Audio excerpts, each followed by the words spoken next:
معانا من سلسلة الاصطدام على سرعة جنونية وهي 15 كيلومتر في الساعة مجموعة عربيات جديدة. أول عربية معانا وهي عربية تويوتا ياريس موديل 2009. هنبتدي بالاصطدام الأمامي ونشوف العربية هتبقى عاملة ازاي بعد الاصطدام. الحقيقة إن العربية متماسكة جدا، الاكسدام مفهوش أي مشاكل، حتى الكبوت بتاعها متناش.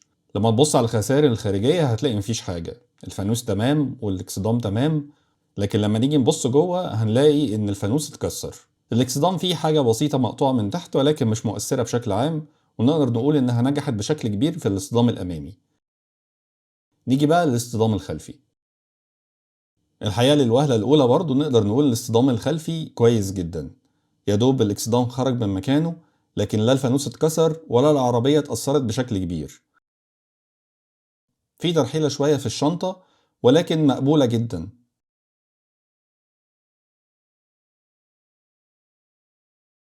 الشنطة بتفتح وبتقفل، ولكن في القفل في صعوبة شوية.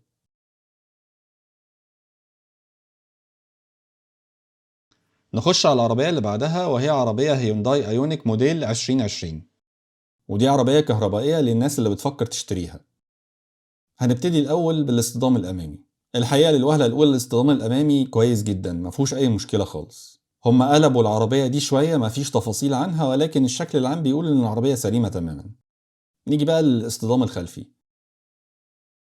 نفس القصة، العربية شكلها العام كويس جدا، وارتفاع الفوانيس عن مستوى الاصطدام خلاها بعيدة عن أي تأثر. يلا خلي الجماعة محبي الكوري يهيسوا شوية. العربية اللي معانا بعد كده عربية ايكو سبورت موديل 2014. هنبتدي برضو بالاصطدام الأمامي ونشوف العربية بعد الاصطدام هتبقى حالتها عاملة ازاي.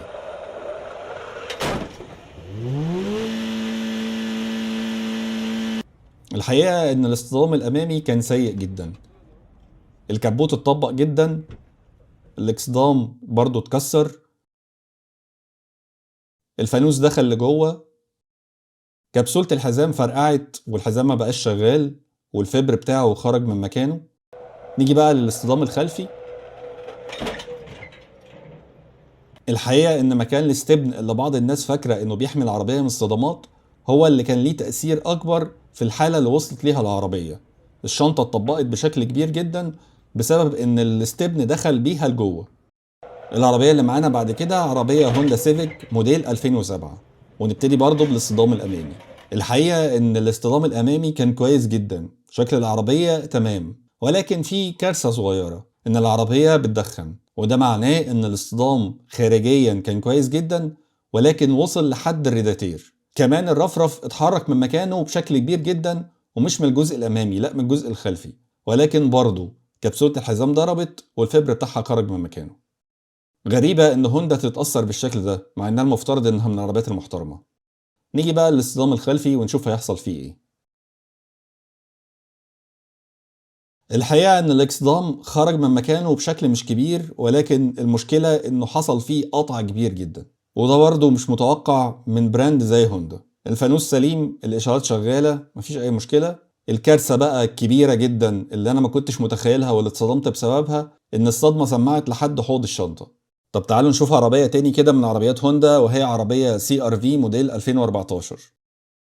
الاصطدام الأمامي شكله مش لطيف، شوفوا بالتصوير البطيء العربية دخلت لجوه حبتين. ده شكل العربية قبل وده بعد، شايفين الاكسدام راح في داهية والكبوت اتطبق والفانوس دخل لجوه. يعني النتيجة بتاعتها تعتبر أسوأ من السيفيك ما عدا الجزء بتاع الريداتير اللي اتخرم ده.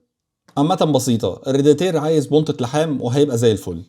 والحاجة التانية الغريبة إن على 15 كيلومتر والإرباج اتفتح، مش مفهوم ليه الإرباج يتفتح على السرعة دي. نيجي بقى للاصطدام الخلفي.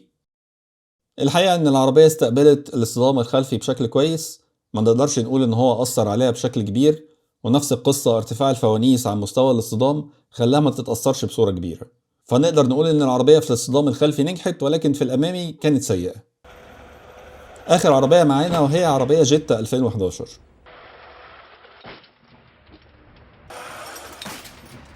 الحقيقة إن العربية متماسكة جدا، مفيش تقريبا أي تأثر في الجزء الأمامي غير إن الاكسدام اتنت منه حتة ورحل شوية. الحاجة برضو اللي تصدم جدا إن الإيرباج اتفتح على سرعة بطيئة زي دي، مش مفهوم ليه الإيرباج ممكن يفتح. نيجي بقى للاصطدام الخلفي ونشوف هيحصل فيه ايه.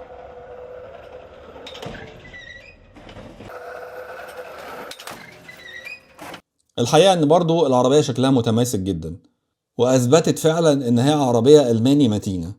مفيش تقريبا اي حاجة ممكن تذكر اقدر اتكلم عنها وتحس ان العربية ما اتخبطتش الا الجزء ده. حاجة بسيطة جدا من الاكسدام خرجت، يعني دبة صغيرة بايدك وترجع مكانها تاني.